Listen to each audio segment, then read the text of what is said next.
Well, that was a great panel presentation, and I really appreciate everyone's input on that.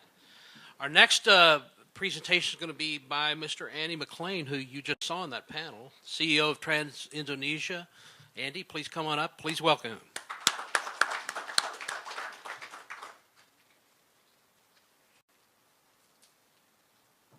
Thanks, mate. I'm going to need that. Just down arrow, is it? Yeah, okay. Good evening again, everyone. Thanks for the opportunity to present. I have a fairly short presentation. Thanks, Eric.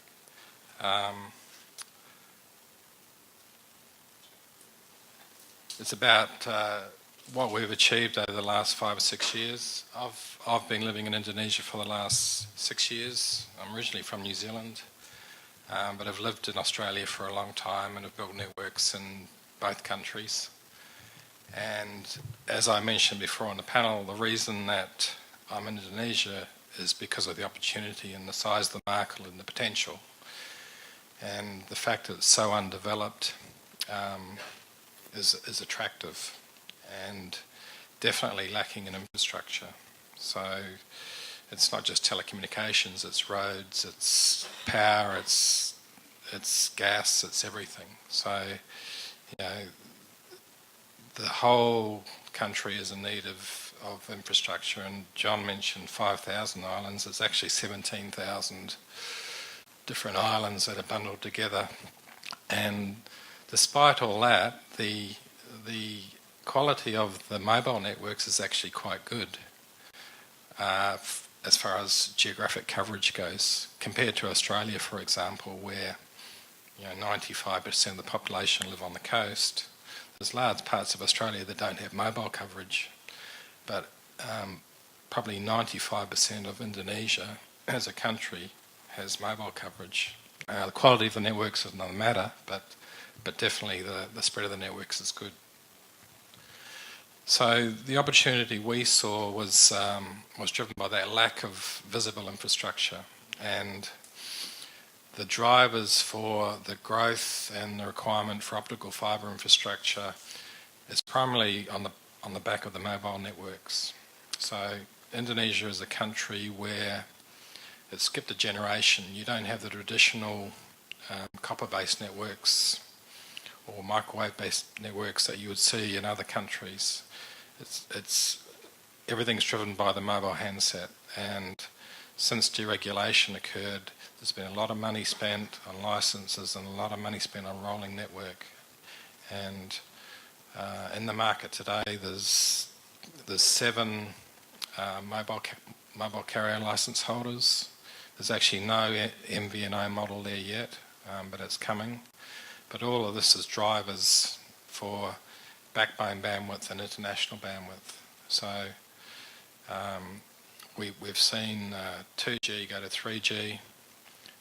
We've seen 90% of the internet growth being driven by mobile handsets.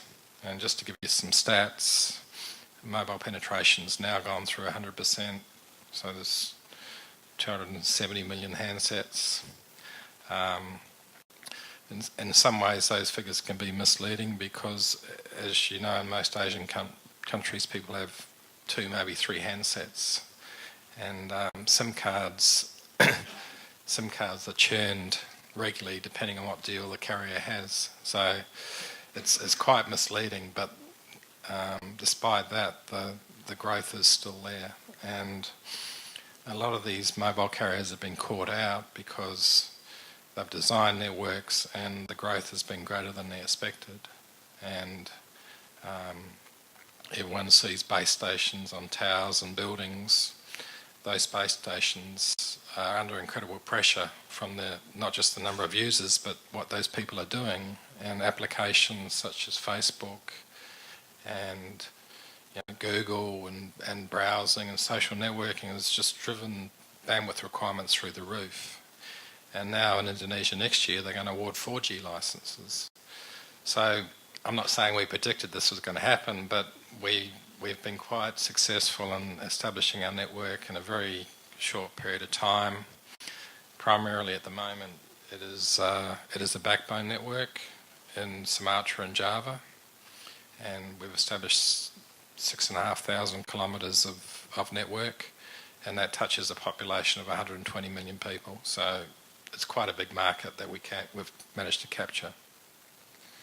Our customers are mobile carriers, traditional carriers, international carriers, and I should mention that Sean and Eric from AP Telcom are one of our partners who are helping us develop the international component, and we have partnerships with companies like Fabrizio, Global Cloud Exchange, and formerly Reliance, and we're developing those relationships. So the traffic is that they're terminating into Indonesia, we're distributing within the country. So for us, that's working quite well. Another interesting one is there's a number of media companies, so pay TV and cable network operators, metro cable network operators. There's a few of those developing, and they have very, very large bandwidth requirements, but 99% of it's domestic. And so we're distributing their content for them between the capital cities within Indonesia, and it's growing quite extensively. On the corporate side, we've stepped back from corporate for the moment because we're positioning ourselves as a wholesale player, but eventually we'll be in that space.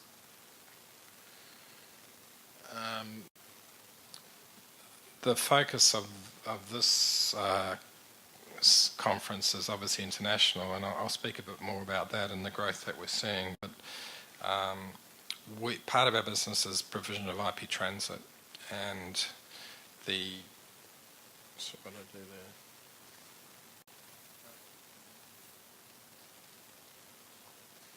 there? Yeah.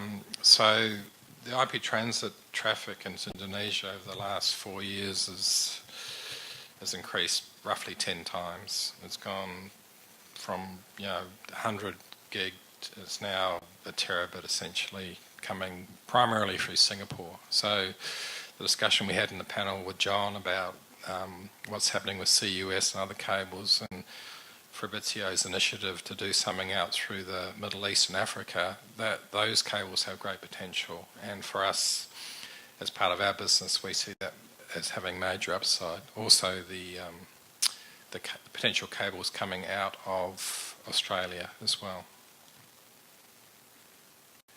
I mentioned the mobile carriers. We're working. Sorry.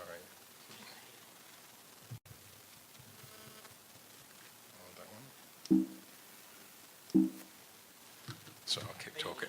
I'll keep talking.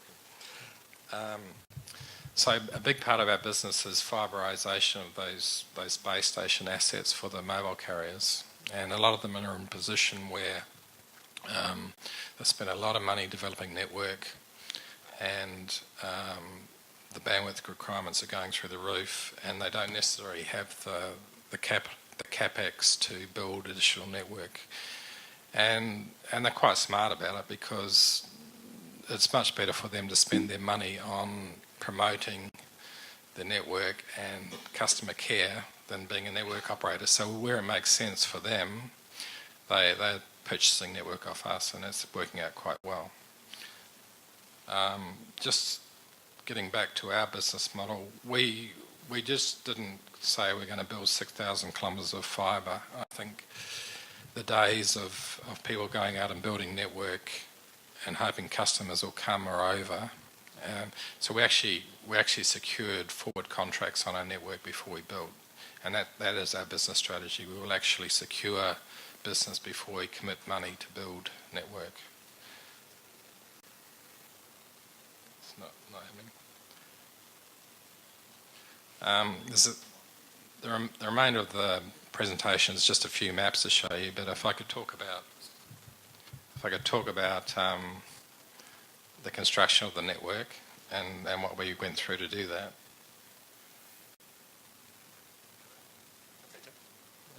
Yeah. No, just go to the maps then.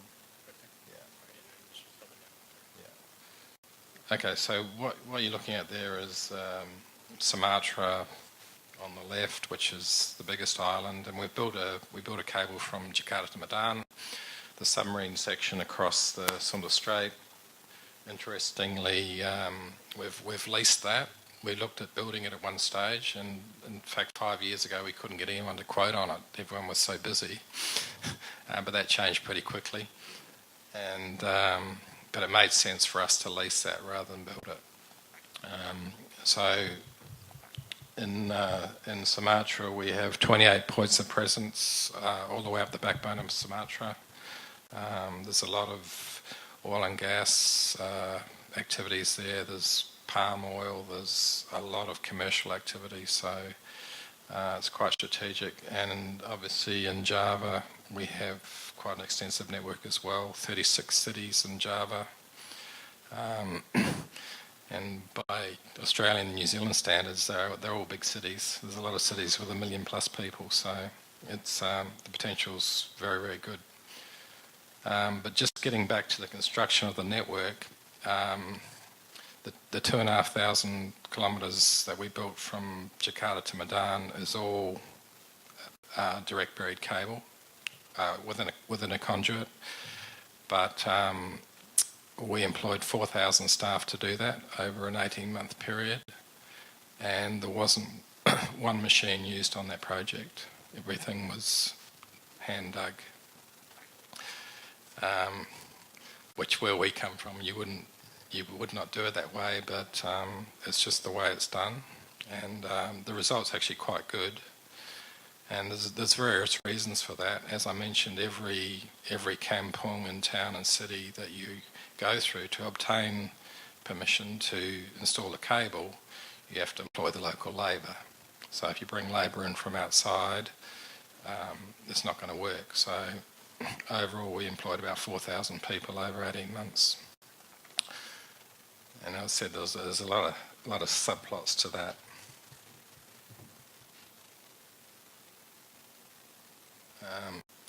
Okay. To date, we've established a backbone network in Sumatra and Java, but we still see the metro fibre being probably the most strategic part of the development of our network. So to date, we've established network in Medan. We have a metro network in Medan. That's primarily built around touching all the points of presence of the key carriers, so Indosat, XL, Hutchison, and Telcom. But we're developing that and extending that almost on a weekly basis to reach other customers. And aside from Medan, we have a network in Jakarta, we have a network in Surabaya, and we're targeting 7 key cities in Java this year, in the next 12 months, and in Sumatra 4 key cities to roll fibre network. But once again, I need to stress that that is based on winning business, so BTS style projects or metro fibre style projects. So for us, it's been a pretty exciting ride, and I think we're extremely well positioned with a strong network and a really strongly emerging market. So watch this space, and thank you. Any questions?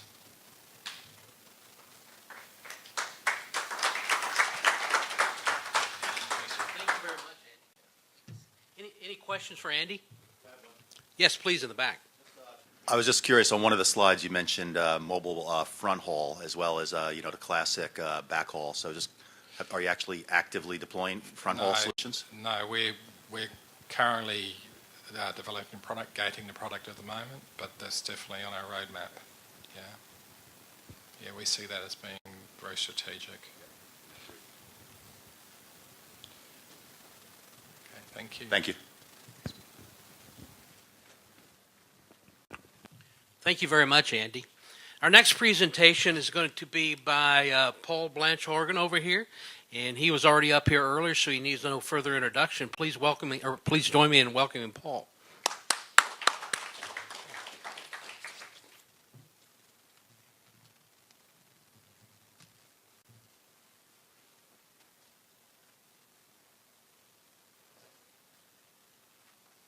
All right, good. I'll use this. Is this working?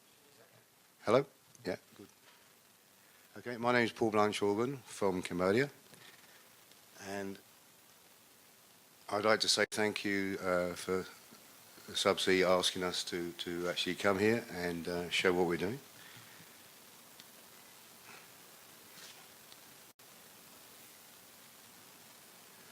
Okay, the population of Cambodia is around 15 million, and the same as a lot of other countries in this area.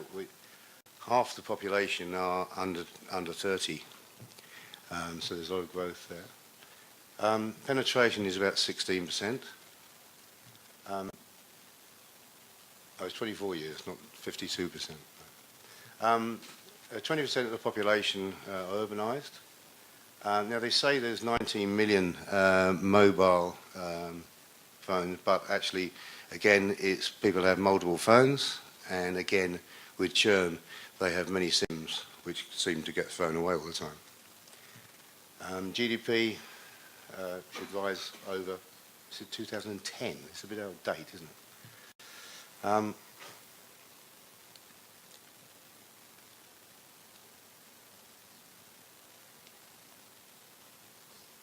Okay, EasyGone was launched in 2007, and we acquired Telcotech, which is a wholesale division, in 2011. We're the only ISP in Cambodia that's certified by ISO.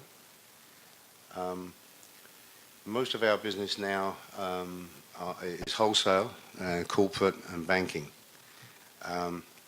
We decided this because the market for ISP was too crowded and too many price wars, and there was a need for backhaul and international connectivity. So we decided to opt for that area, which we've done quite well on. We do have, at the moment, we have terrestrial connections, as I said before, with Thailand and Vietnam. But this is, it's kept the prices up for Cambodia, and it's held us back a bit.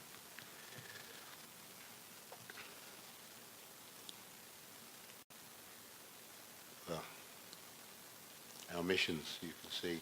We want to be a premium provider, obviously. We want to give quality of service to our customers in the country.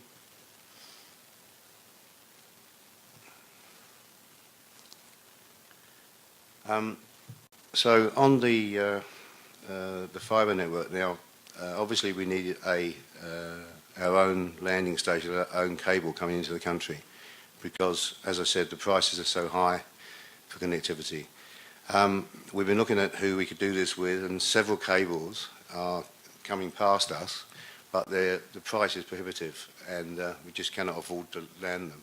So there was a possibility given to us by Telecom Malaysia to do a cable between us, them, and Cambodia.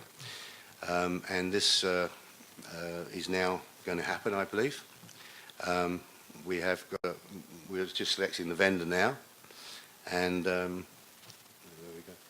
As you can see from the red, it's going from Thailand, Phnom Penh to Malaysia. Now we have a share of the AAG cable, the Asia American cable, and we will be able to connect directly into it.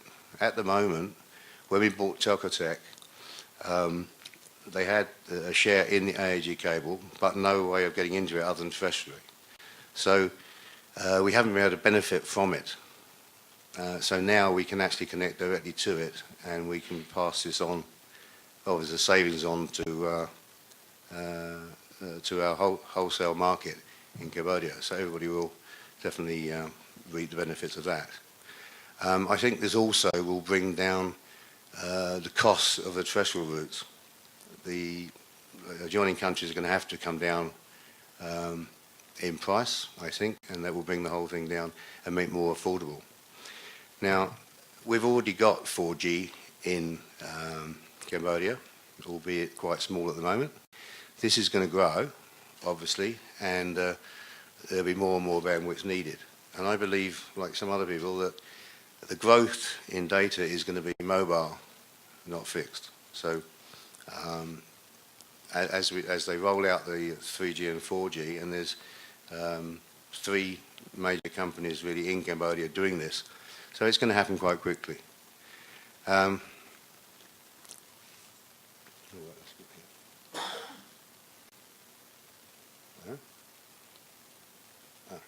That's the cable on its own. Doesn't make much sense.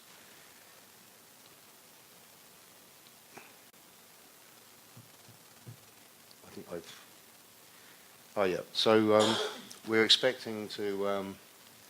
the construction should start early 2015, with the RFS first quarter of 2016. You're actually talking about more gigabytes to start with, but the cable is capable of 8 terabits in the future. And we'll obviously be going to Malaysia. We will have the possibility of going to many other cables in the world. So I think this is very good for Cambodia, and I hope this goes ahead as soon as we can. Thank you.